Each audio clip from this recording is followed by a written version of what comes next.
मस्त अशी बाजरीची गरम गरम भाकरी, देठाची भाजी चुलीवर केलेली, खूपच मस्त झणझणीत अशी पाट्यावर वाटून चुलीवर केलेली आहे. तर आपल्याला देठाची भाजी करायची आहे. देठाच्या भाजीसाठी मसाला भाजून घेऊयात. आता खोबरं टाकूया भाजायला.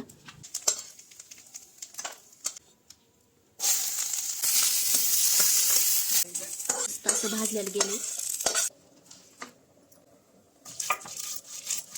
देठ उकडायला टाक. कलर कसा झालेला आहे. वाव, कोथिंबीरीचा कसला मस्त असा वास सुटलेला आहे. तेल टाकलेलं आहे. तर तेलामध्ये पाट्यावर वाटलेले मसाले टाकलेले आहेत. परतून घ्यायचे. त्याला तेल सुटेपर्यंत चांगले मसाले आहेत. तर आता हे आपण मसाल्यामध्ये टाकून घेऊ.